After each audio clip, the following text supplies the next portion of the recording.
This podcast is part of the Democracy Group.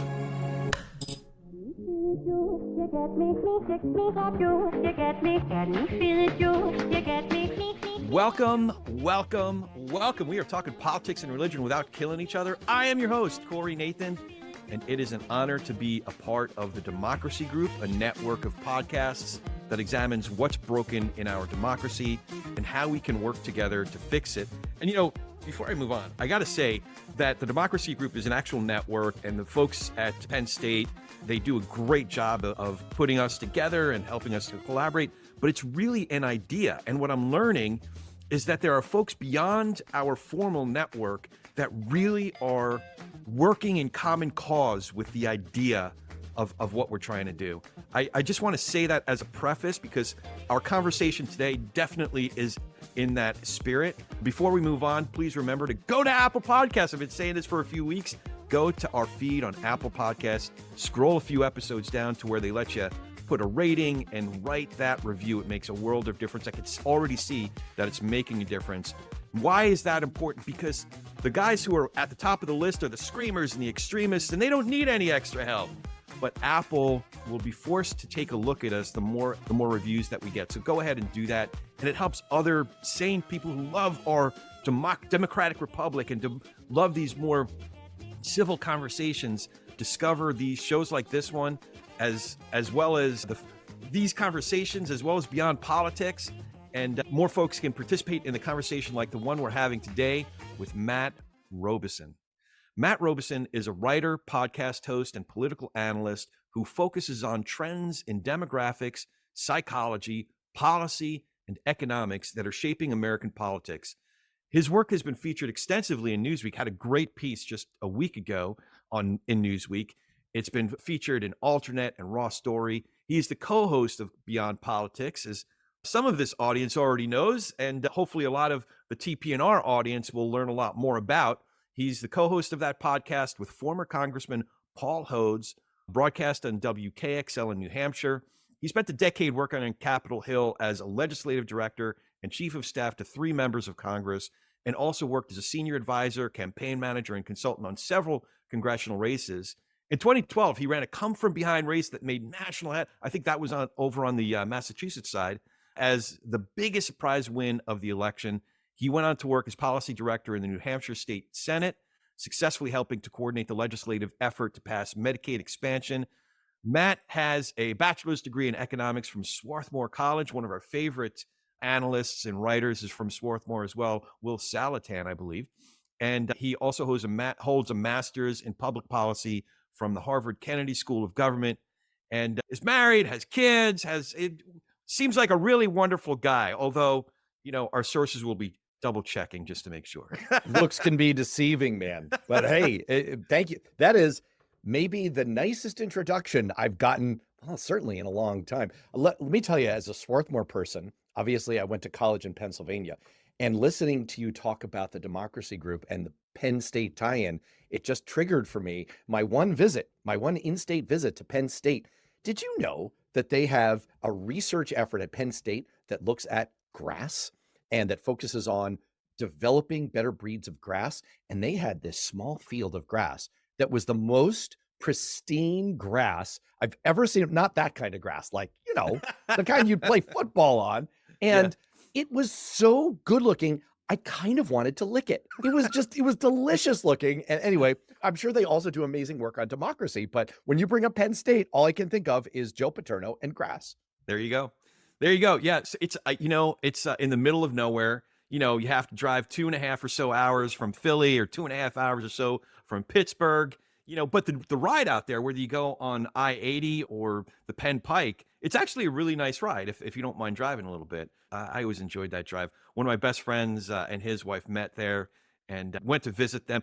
Actually spent more time at Penn State than I did at Rutgers, for the record, where I was supposed to be going to school. So you're originally from New Hampshire? I am originally from a small island off the coast of North America called Manhattan.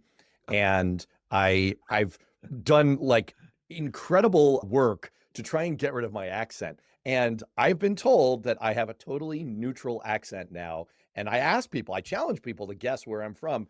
And the median guess is Ohio. So I'm reformed. But yeah, I lived in New Hampshire for about 6 years, part of which when I was working on Capitol Hill, working as a chief of staff, I was flying back and forth. My boss at the time, now my co-host on the podcast on Beyond Politics, was running for the U.S. Senate. New Hampshire's a wonderful state. I was just there again for the primary, kind of like catching up with people and interviewing Chris Matthews on the show, which was kind of cool. And actually, it kind of in line with the TP&R vibe, we're there interviewing Chris Matthews, and politicos are walking through the lobby. This is the Doubletree Hilton in downtown Manchester. This is sort of the hub of the New Hampshire primary. Like, everyone is there. The U.S. senators are giving a press conference in the next door ballroom, and like all the press row is there, and Chuck Todd's walking by, and et cetera. And a former chairman of the New Hampshire Republican Party, I'm a Democrat, walks through, and we give each other a wave, and we go over and we chat. He was like our chief antagonist. He tormented us when I was the chief of staff for Paul Hodes. I mean, he was brutal on us, and man, do we get along well now. Yeah. And it's just, we were lamenting together that you just don't have that anymore. Like, we seriously enjoy talking to one another, and it's a lost thing. Yeah, absolutely. When I hear Chris Sununu speak, especially since he came out in support of Nikki Haley, I appreciate the way he speaks, because a lot of times when you're hearing today's version of the Republican Party, especially elected officials speak, there's this tendency to speak of the quote unquote Democrat Party or anyone with a D before their name, or anybody, frankly, outside of the more extreme Trumpicized version, Trumpian version of the Republican Party, as if they're the enemy. It's not that, I really disagree with his policy on Ukraine. I really disagree with his tax policy, really disagree with this CHIPS bill or this, infrastructure. It's not that. Whereas Chris, if you hear Elise Stefanik speak, I mean, people who've been convicted of felonies are actually hostages. Whereas, someone who happens to have a D before their name, or maybe there's a rumor that they might have voted for a Democrat once. No, they're the enemy. The way Ronald Reagan used to talk about in, Cold War era leaders used to talk about the Soviet Union. Whereas you listen to Chris Sununu, and yeah, there's some things that he says that you could take, our politics, he's competing hard. But at the end of the day, you get the sense that he sees his Democratic colleagues, as folks that he could ultimately work with. Am I, that state's politics better than I do, but am I reading that right? I think you're reading that right. And what you just said reminded me of one of the quintessential television scenes of the last 20 years. It was in the first season of Mad Men. Did you watch Mad Men? I watched the first few seasons. I got to go back and watch the rest of it, though. Yeah. My wife and I actually bailed on it after the first season, so I don't want to push this too far. But there was this famous scene where Don Draper does a presentation. It's for the carousel. He names the Kodak slide projector system that goes in a circle, the carousel. And what he talks about is, if you're trying to persuade people, you can do the hard sell, but there's an alternative. And it's subtle, it's delicate, it can take a little bit more time, but it can be really effective. And then he goes through this mesmerizing scene where, he invokes memory and emotion and family. And, the idea is it kind of associates a warmth with the brand that he's selling. When you bring up Chris Sununu's vibe, that's what it reminds me of. Because the fundamental insight, and I think the inflection point in American politics that Newt Gingrich had in the run-up to the 1994 takeover of the House, the Republican Revolution, was there is no longer a political upside in America to moderation in your language, in your communications. When I was a young staffer on Capitol Hill, fresh out of grad school, when I was introduced to the campaign world for the first time, I would sometimes make suggestions, kind of cheeky suggestions about things to say about our opponents. And there would always be some wise head in the room, someone with gray hair, like I now have. And this person would say, kind of tisk me, you can't say that because it will boomerang. The voters will reject it. And what Newt Gingrich realized is that kind of thinking was outdated, that really the job of politicians now was to maximize the attack, was to go as extreme as possible, because you're just trying to break through the increasingly congested media sphere.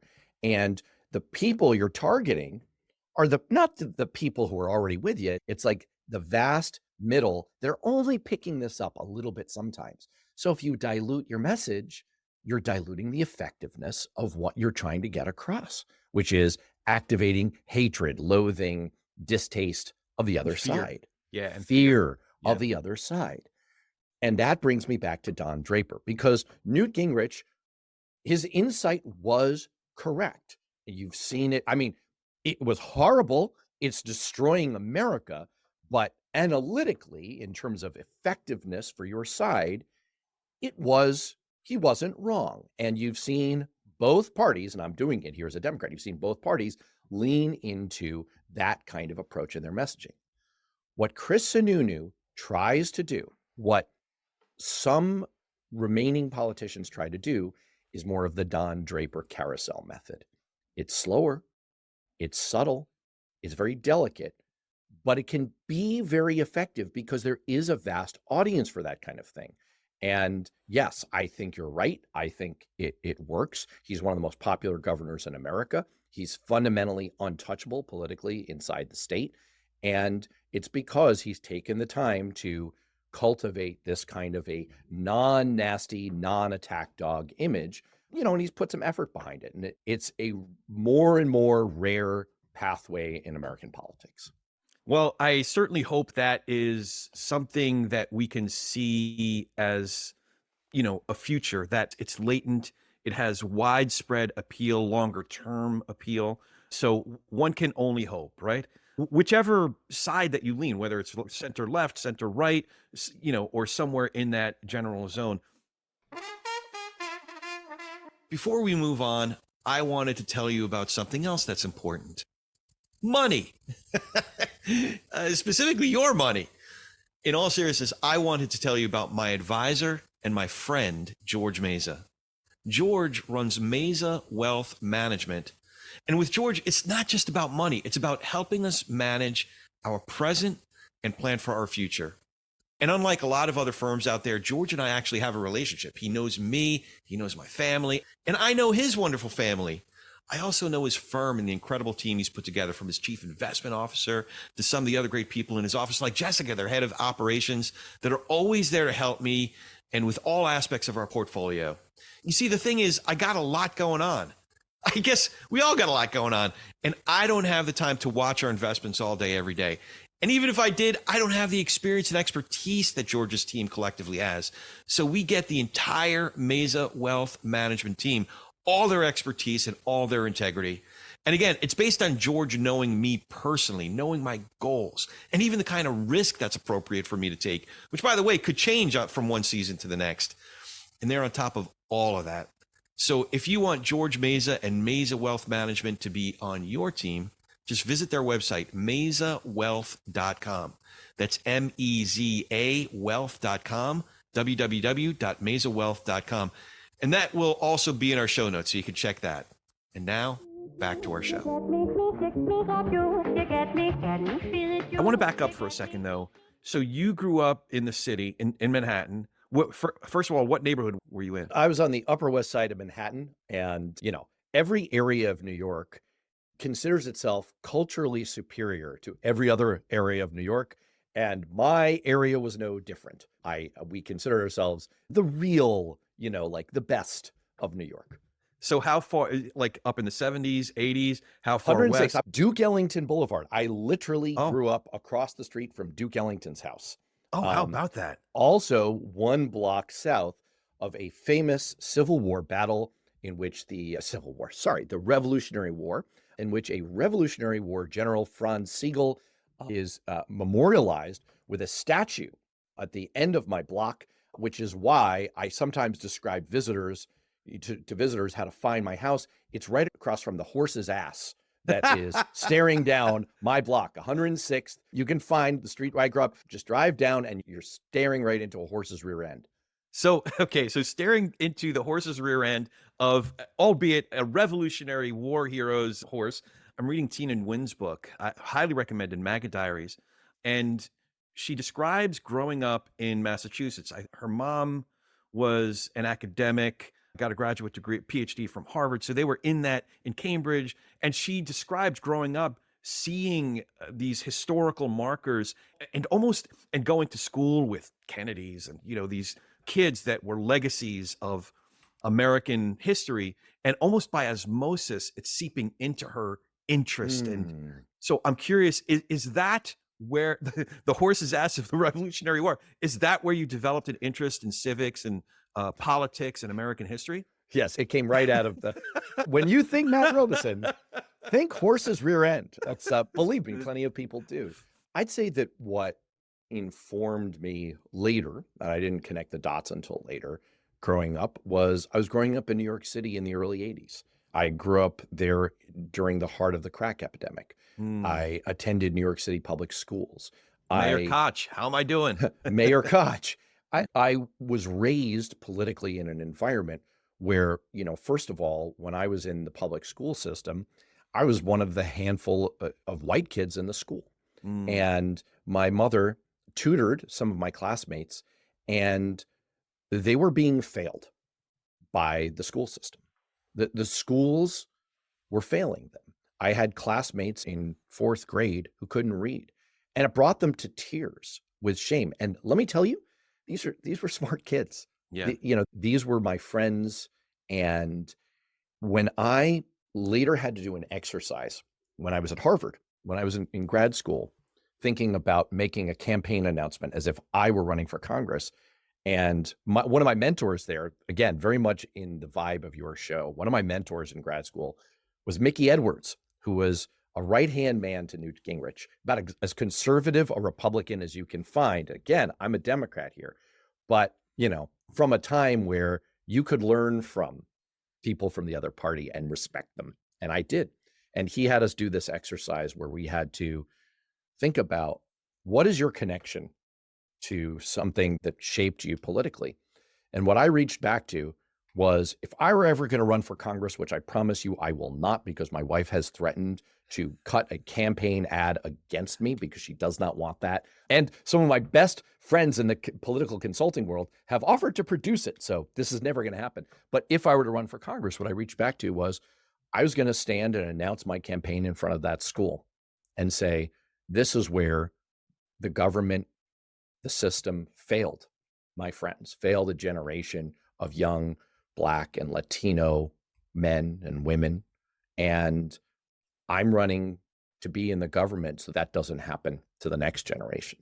That was my formative political experience. When people ask me nowadays, I'm not just a member of the Democratic Party the same way that people root for a sports team, because I like the look of the colors of the shirt, like I am, because I identify with the core values that are still part of the Democratic Party, that tell me that if we're failing kids like my friend Demel, who was one of the kids that my mom tutored, if we're failing them, then we're doing something wrong in America. And there's still a role for government to fix that. Yeah, that's definitely a point of connection for us. Both my parents worked for the New York City school system. My mother was a kindergarten teacher for about 35 years at Staten Island.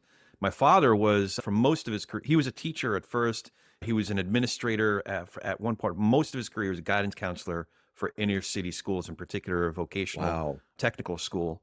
And no, to your point, I think the good teachers, the good, guidance counselors, the ones who were on the ground with relationships with the kids and the parents, they all could see it.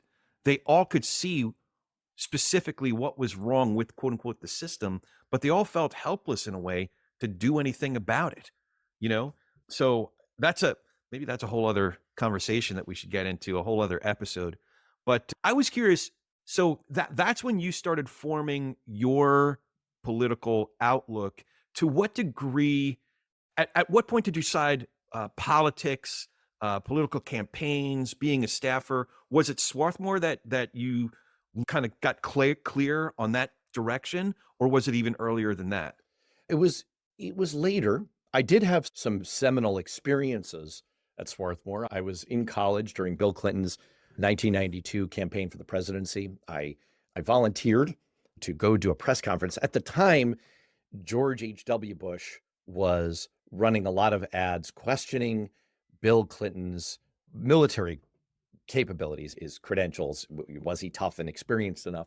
And so at this point in the campaign, this was October 1992, Clinton held a big press conference in Philadelphia with a lot of generals and admirals. And I volunteered to be a driver, essentially. And I drove actually a guy named General Comfort, of all things, to the press conference. And a friend of mine who was a little bit more intrepid than I was after the press conference, we helped set it up. We set up the flags and all that. And afterwards, we're kind of milling around and we're supposed to drive General Comfort back to the airport. And he's like, hey, let's go back to the green room to see if we can pick him up. And I'm like, we can't do that. And he's like, let's just try it. What's the worst thing that happens? So we just walk right past the Secret Service guy. I guess I don't look threatening or anything, and we end up standing right outside the green room. And Bill Clinton is just kind of waxing on. He's losing his voice at this point in the campaign. He's talking about throat treatments or whatever. Yeah. Steps out. All of a sudden, I realize that I'm about 3 seconds from being face to face with the likely future president of the United States. I'd better shake his hand. So I'm 18 years old. I stick out my hand and I say, well, what I meant to say was, Governor, we're all with you, sir, or something like that. Yeah. And what comes out is, Governor, but he was more than equal to it. And here's the thing about Bill Clinton. He pulls me in to one of those, it's like a half hug bro shake that he does. And he shakes your hand, and he's a tall man. He's kind of a physically large man. And he has all of this physical presence. And he looks into my eyes and he says, thanks, buddy. And in that moment, he seemed so thankful. He seemed so genuinely appreciative of me. And I wanted to marry him on the spot. I would have done anything for that man in that moment. So that was kind of a formative experience, but I didn't connect the dots back to politics until much later. I ended up by accident going to grad school. Someone I happened to be dating at the time was going, and she was like, why don't you apply here? I'm going here. And I was like, okay. And then I got in, and I broke the news to my mother that I'd gotten into a graduate school at Harvard. And I have a Jewish mother, so there was no way I was not following through on that at that point. Right. I wasn't going to take that away from her. And it was really only when I started working for former members of Congress and taking classes from them. And the former presidential advisor, David Gergen, was one of my mentors in grad school. And I started rubbing shoulders with these people. And I was like, I think this is the direction for me. And in fact, I even did this before my wife put the kibosh on this. I did have a brief mental flirtation with, maybe I'd run for office someday. And so I went to my mother and I said, hey, Ma, what if I ran for Congress? Would you be into that? What if I became a congressman? Which would be better from your standpoint? The fact that your son was a member of the U.S. Congress, one of only 10,000 individuals in American history to ever achieve that, or the fact that once upon a time I went to Harvard. My Jewish mother said, oh, Harvard. Clearly Harvard. So anyway, I eventually found my way onto the congressional staffer path. Well, because it's all about what your mother can say at Shabbos, what she can say at shul, right? Right. Well, yes. My son who's at Harvard. Yes, it did. Listen, my mother, single mom, raising me and my sister, New York City, working 3 jobs, there were some tough times. I felt like that was the least that I could give back to her. And now I'm giving her grandkids, so I'm doing great. Yeah, you're doing great. You're doing awesome. So there's so much there. There is so much there. I'm envisioning you and I collaborating on developing a sitcom about Jewish mothers and our lives and politics. And so there's something there. I know there's something there. So I have a specific kind of in the weeds question. I really appreciated your latest piece in Newsweek. I know it wasn't your first, but it was such a thought-provoking piece for me because it made me reconsider a lot of the stories that I'm watching. Even some of my favorite analysts are prone to buy into a prevailing media narrative. So as someone who studies both psychology and economics, wait, let me back up for a second. First, before I get into that, I'm curious if you could lay out the premise of your article. Let's just table set first before I start getting into the weeds a little bit. Sure.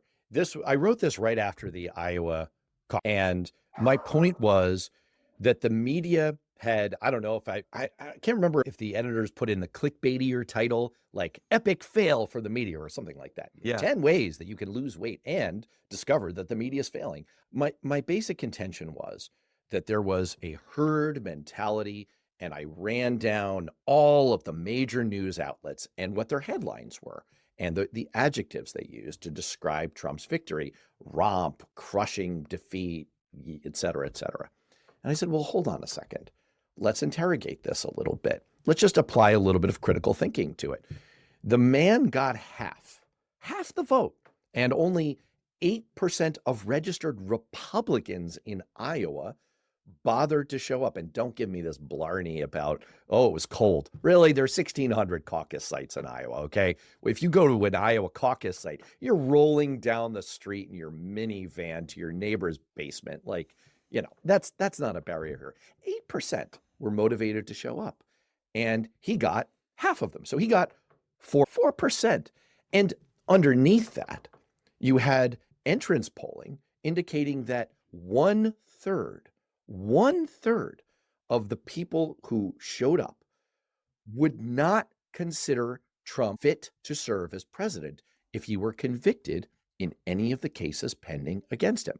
Now, I then deconstructed the sentence that ABC News, the outlet that conducted the poll, used to describe it. And they flipped it on its head. They said, well, 68% say that he would be fit. My point is that this is what I find interesting in the writing I do on the Beyond Politics podcast, is just looking under the hood a little bit, trying to ask a little bit further. Well, wait a second. Like, I know it's very easy to have ChatGPT write your headline these days, and to kind of, I don't want to be too negative about this, but to sort of vomit out the top line of thought. But what if we just think a little bit further about this and see what might really be going on a click under the surface? Yeah. So it's a smart way. Even if I didn't know you and hadn't read your bio, I would suspect that you're someone who worked on campaigns as well as policy and had access to not just the top line numbers, but really studied the crosstabs and tried to associate reasoning behind it. It really does make one wonder. At this recording, we have seen what's happened in Iowa and New Hampshire in the primaries.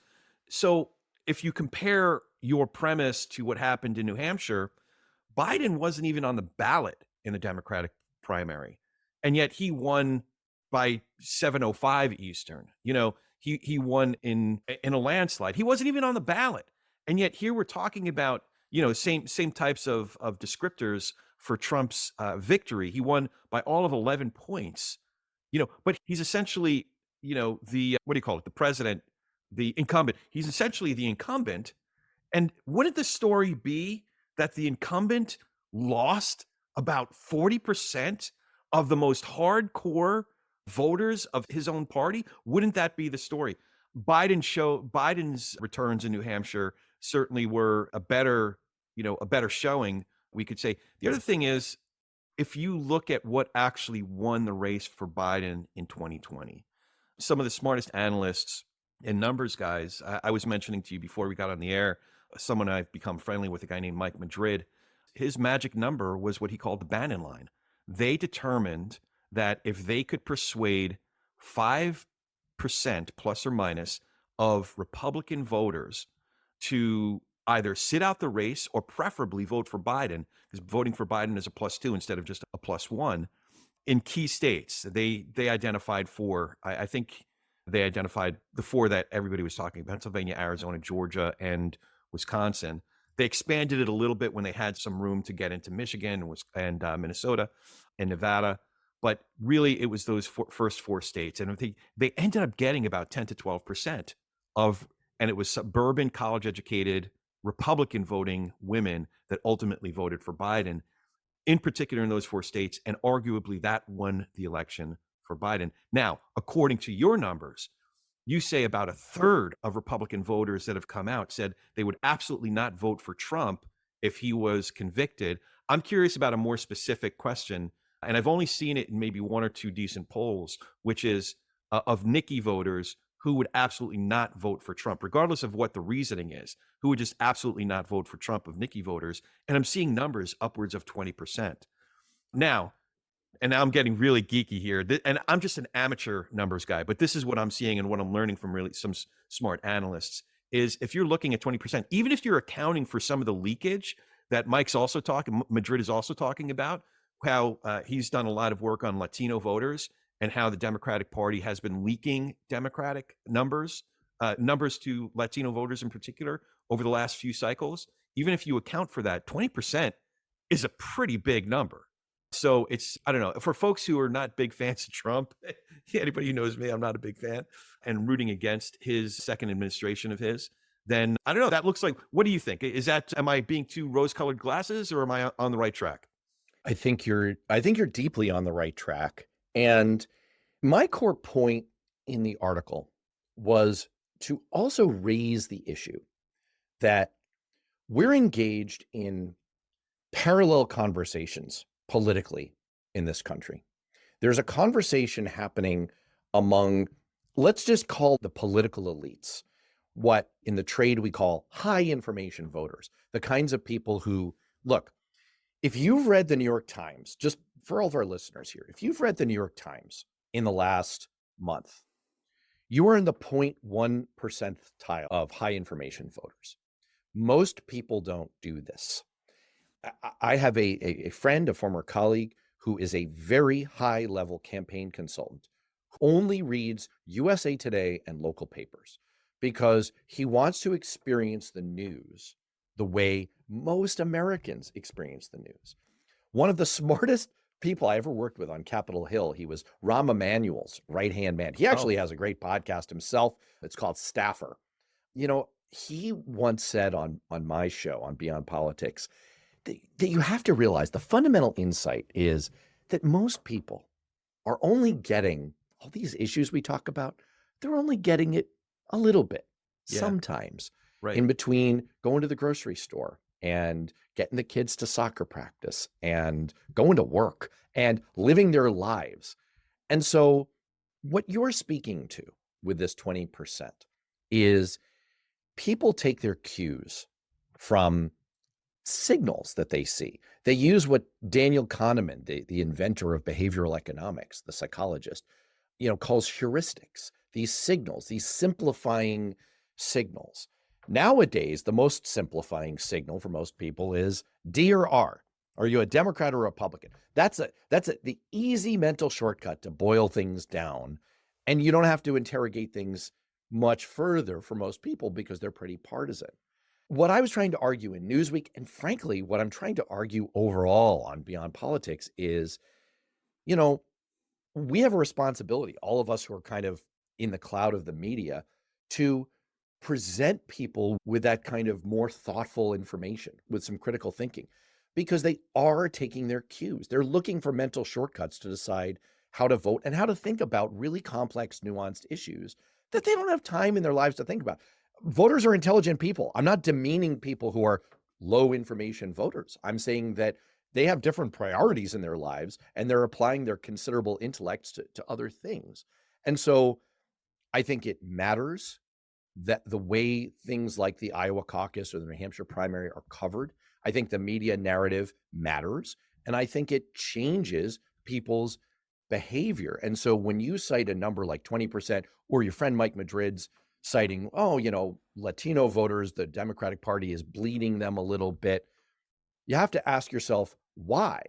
And you have to ask yourself, what kinds of signals and cues are they getting?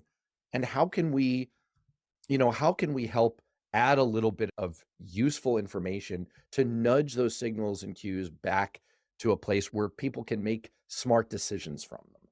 Yeah, I think what I hear you saying is that a lot of politics, it's campaigning in particular, really isn't.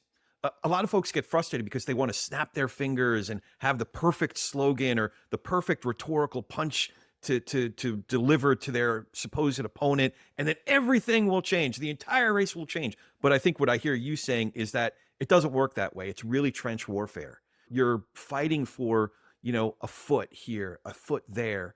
Maybe on a great day, you'll get a tenth of a mile, and move the lines just a little bit. Absolutely. Yeah, absolutely. And I mean, just to underscore that, research shows that you need repetition. Repetition is so critical of any political message. 14 to 17 times before it even starts to register in people's brains. One of my first bosses on Capitol Hill, this guy, Mike Michaud, an amazing guy, 28 years as a mill worker, never went to college, very smart man, just never went to college, became a member of Congress in the 2000 election. And one of the things that they did in that campaign was they ran on this identity as he's a mill worker. And his slogan was, one of us working for us. They did focus groups, and they knew that their message was breaking through when people in the focus groups would organically say stuff like, he just feels like he's kind of one of us, and he wants to go, work for us. And, and it's because they repeated, that's what you get time for in politics. And it's rough. That's what I was referring to earlier with the kind of the Newt Gingrich insight of, look, you get very little time in people's brains. There was a study, I had Ian Smith of Navigator Research, he's a pollster on Beyond Politics, a couple months back. He did a study that most people spend 10 minutes a week thinking about the news or politics or current affairs, 10 minutes a week. You get a vanishingly small amount of brain space. And so Newt Gingrich's insight was, you know what? Don't dilute any of it. You've got to just repeat the most extreme thing possible. It's like, if you want to heat the pan up, you got to pour on the heat with all the shots you got. And, that makes sense. It makes sense. But that's not what you want to do on your podcast. No. That's not what I want to do on my podcast either. And what I'm trying to do through podcasting and on the video channel I have called Blue Amp on YouTube, and in my writing, is to try to provide a little bit more of that nuance. So it's not all just the bam, throw on the heat.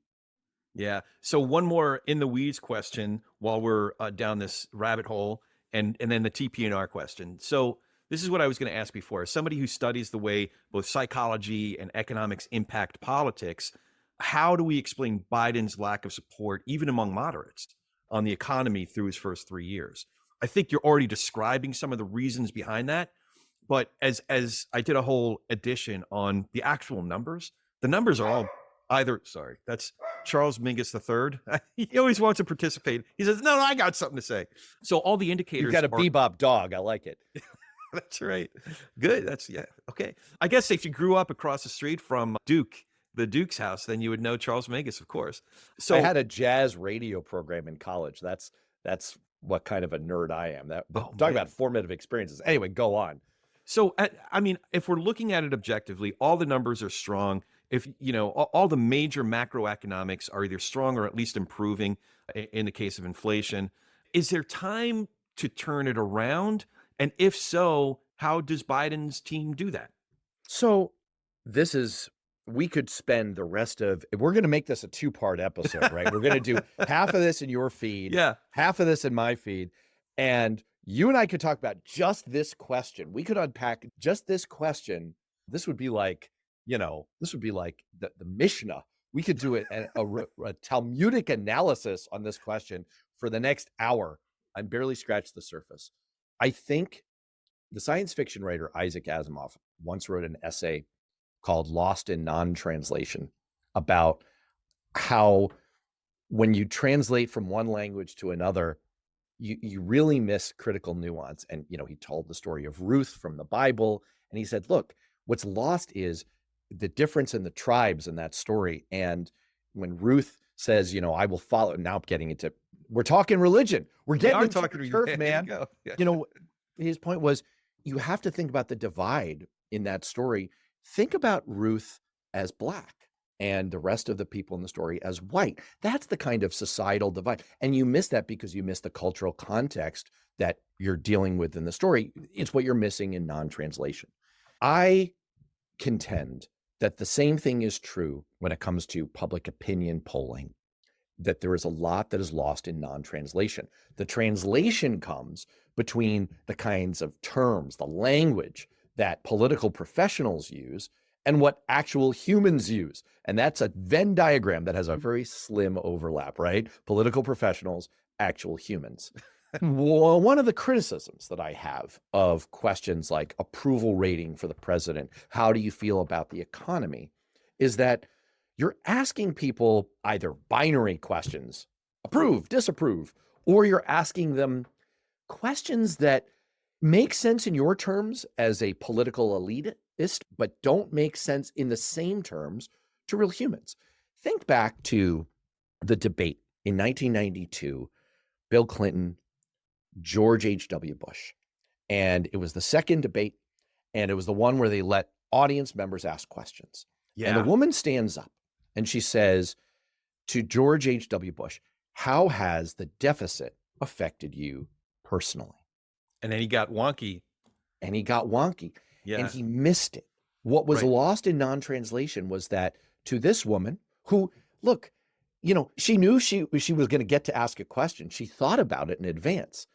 But it was just that to her, the deficit didn't mean the deficit. She could not have given two, whatever comes out of the horse's rear end at the end of my street about the deficit.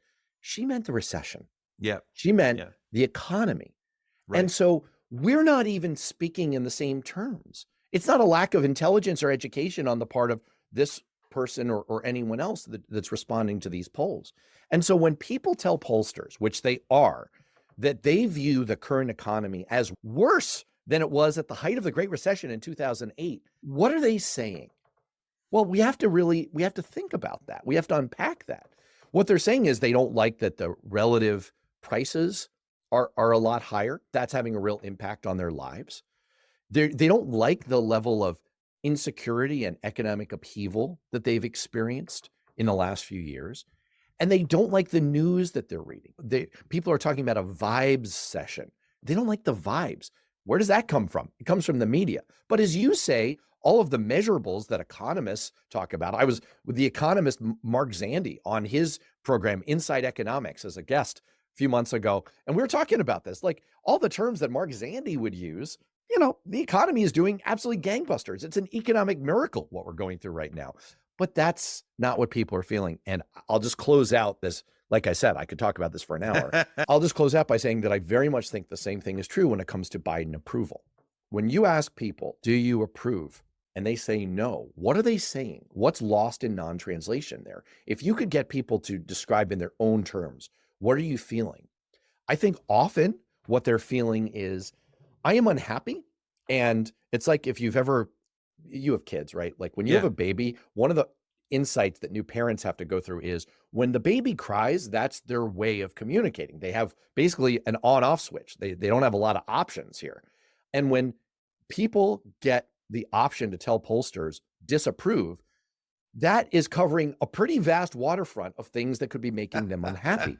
It doesn't necessarily mean that they disapprove of Joe Biden, quad Joe Biden, or that they would vote against him and choose Donald Trump over him. What it means is there are things I don't like. And many of those respondents are Democrats who are likely trying to say, hey, we don't like how Joe Biden has acted on the war between Israel and Hamas.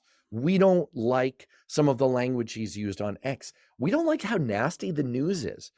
There's a long list of things that make people unhappy. The median proportion of Americans who answer Gallup pollsters and say that the country is on the wrong track is 71% over the last decade. 71%. Yeah. So there's a lot that's making Americans unhappy, and they get to reflect it to pollsters a little bit in dribs and drabs. So that's my way of saying I don't get too hung up on the approval number. I know it's significant. It's saying something. It's not great. Yeah. But I don't get too hung up on that number. And I question what people are telling pollsters when they give such negative marks to the economy. Yeah. Yeah. Having infants, it's not easy, but it could be simple most of the time, because if the baby's crying, there's basically three options: hungry Right. baby, tired baby, poopy diaper.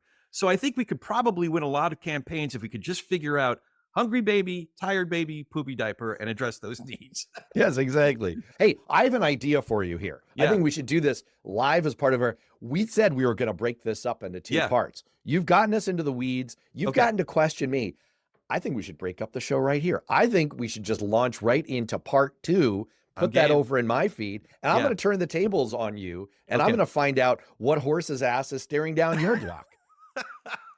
Oh man, there's a lot there, man. There is All a right, lot. all right. It's a So big here we go. target. We're going to close this out, and We we're do gonna have to launch get on to the me. TPNR question, though. We do All right. have to do that either way, and we can both answer it if you like. All right. So that was fun, but it was only half of it, literally. So we had a great conversation, and we continued it over on Matt's podcast.